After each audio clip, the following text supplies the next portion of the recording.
Hello. This is my second video on my new book, Philosophizer's Bible, and I'm going to read out chapter 2. I said in the last video that I would answer questions that were raised. There was one question. It wasn't directly about this video, but about a previous video that I've done between Persig and Gulliver, and that was about my previous book, Philosophizer. And the question, it wasn't really a direct question, but it was about the quality of life. That's actually the name of the channel that this person runs. What does that mean to me? Because I asked myself the question, obviously it matters that you do things in a quality way, or that you have a life that has quality. But it's interesting that the sophists were all about being good at something, being good at public speaking, being good at writing, being good with a bow and arrow or a sword. It was about particular virtues in the Greek sense of arete. And it was Socrates who really first raised the question, yeah, but what about your whole life? What about a quality life? And it was Socrates who preached the unity of the virtues, that you can't really have, say, courage unless you're also temperate and just, etc. And I asked myself the question, how much that matters to me as a philosophizer? And the answer is, I don't know. I mean, if I'm looking at my life, honestly, I would say, yes, it matters to me a great deal that I do things in a certain way. And freedom is very important to me.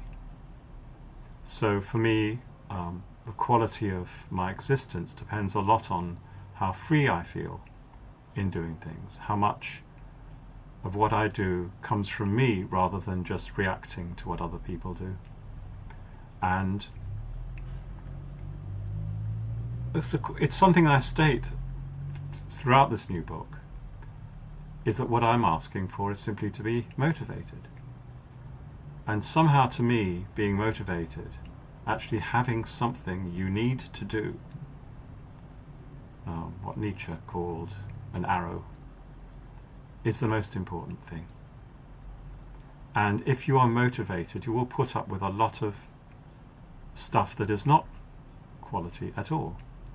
I mean, nobody can control their health, for example. I mean, obviously to a certain extent you can look after your health, but bad things can happen. Very bad things can happen. And you have to somehow survive through that. And so, to me, it's not surviving with my virtue intact, whatever that means, because to me, I don't have that moralistic sense that Socrates had. It's much more about the things that move me. And what moves me is the question, I say repeatedly in the book. I am a philosophizer. And that was the question I raised in the video between Persig and Gulliver. What is it to be a philosophizer? How is that different from being a philosopher? I think it is different. Certainly if we're looking at present day so-called philosophers and what they do. To be a philosophizer is to be gripped by ultimate questions, not to be interested in simply analysing this or that, or in logic. And maybe the ultimate questions are insoluble. Well then, we have to just continue thinking about those insoluble questions. What else is there to do?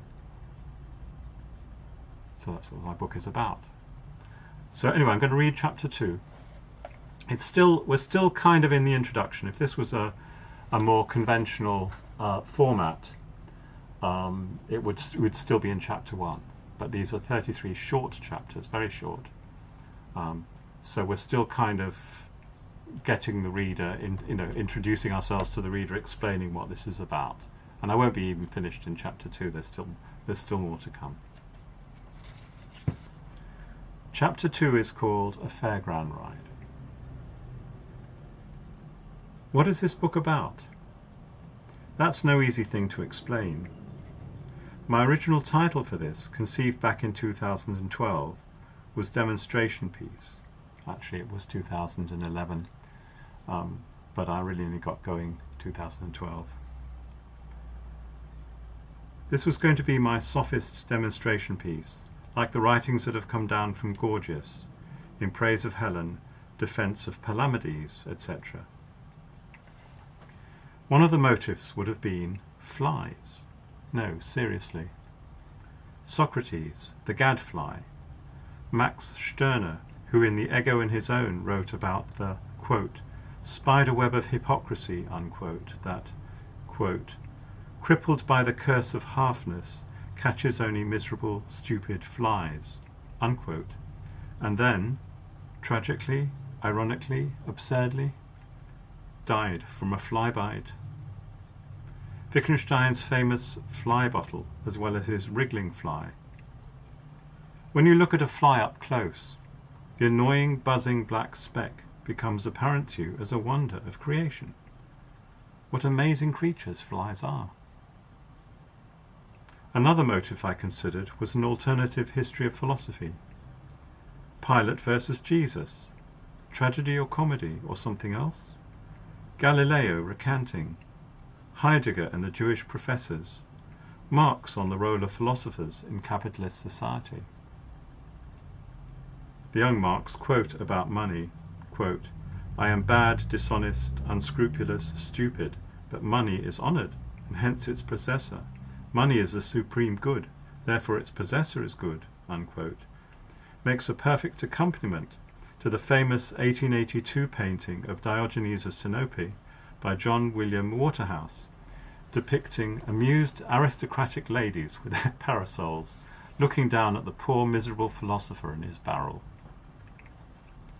But then my thoughts took a different turn. I couldn't get myself to feel strongly enough either about flies, amusing subjects though they may be, or about the history of philosophy, or even Marx. I needed to take stock, look back over 2 decades or more of my philosophical journey, my history, to understand where I had come from, and also where I was going. I didn't know then, not fully, that revelation was still to come. Hence, Philosophizer. It isn't necessary to have read the book in order to follow these pages. I assume nothing, I assume that you've never heard of me, that you have no ideas about me at all. Which is good. It's better that way, actually. Then you can go back to the earlier book. I discovered subsequently that Philosophizer is the name of a strong American craft beer. I haven't yet had the opportunity to sample a bottle, but I'm sure it's potent stuff.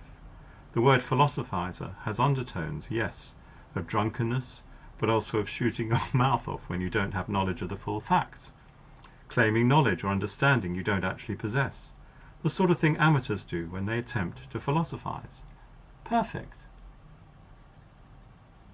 Perfect, I thought. Only a black man can call another black man a nigger, but you can call me a philosophizer. I don't mind at all. For 20 years I ran my own philosophy school, Pathways to Philosophy. I described myself in 1999 as an internet sophist. My philosophical life in Glasshouse Philosopher. I was a sophist who loved philosophy. As I wrote in Philosophizer, these sophists were the best friends the philosophers had. You could hardly slip a fragment of papyrus between the philosophers and the performance coaches who followed their activities with keen, admiring interest. With the foundation of the Academy, Plato effectively put an end to that historic collaboration, philosophers and sophists. I admire the figures of Gorgias and Protagoras and Thrasymachus, but I am not one of their kind. They would not recognize me as being one of them. They would laugh at the very idea. They belonged to the marketplace. Flies of the marketplace, as Nietzsche writes in his acid prose in Zarathustra, as I do not, or not any longer. At my best, my very best, the top of my form, I was a lousy salesman. I am not a sophist, not the pucker kind anyway, and no true philosopher either. My feelings about philosophers and philosophy are more like regret, even pity, to think what you could have been. Ah, but what's the point? If the library at Alexandria hadn't been torched, maybe the whole course of human culture would have turned in a happier, more wholesome and productive direction. Who knows? That is why the old formula don't work for me anymore. I had to let go. The antics of philosophers of the academy no longer impress me. Lecture rooms, seminar rooms, common room banter, dusty journals going back to the year dot. The chatter of computer print rooms. Press the enter key and off your article goes. What about the past? Yes, there are still thinkers I can admire and even seek to emulate, like Nietzsche or Kierkegaard or even Stirner. But the notion that there are still great philosophers to come strikes me as preposterous. You might have guessed by now that this is not going to be a tidy book. One can't easily sum it up, so I'm not even going to try. Call it a collection of conundrums, ridiculously impossible challenges, painful reminiscences, diatribes, plus a seasoning of tasteless mockery. A piss-take that is utterly serious in its intentions. Seriously what, you might well ask? A word of caution, in case you didn't realize already. This book is not designed to nourish you intellectually or spiritually, or make you feel better about yourself. If that is what you're looking for, you'd better go elsewhere for your reading pleasure. But that's your own free choice. I take no responsibility for the outcome. Think of this as more like a fairground ride. You're pretty sure you're going to feel sick afterwards, but you're tempted nonetheless by the opportunity to feel strongly about something, anything. I just want to open your eyes. So imagine you are Alice in Alice in Wonderland or Through the Looking Glass, or Dorothy in Wizard of Oz, or Neo in The Matrix. The movie script cleverly references Alice and Dorothy in the same scene. You're about to embark on a mini adventure, which is also designed as a course of instruction. Kind of, if you're willing to be instructed. Try not to anticipate. Let go if you can. Let the ride carry you along. This book may change you. At least that is the author's intention. It won't make you cleverer or more knowledgeable or better at spinning arguments. But if you let it, it will give you something more precious. It will show you, or give a hint anyway, of what is there to be seen.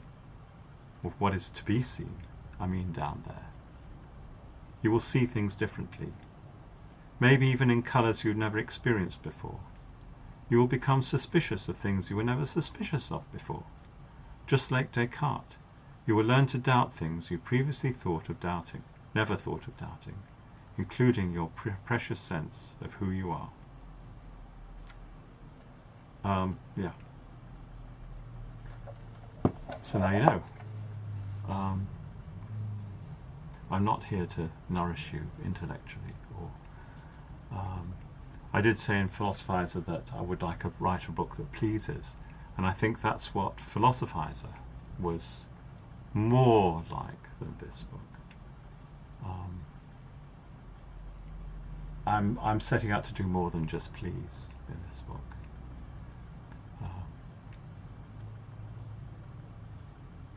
As I said, some people are going to get very annoyed and upset by it, and it can't be helped.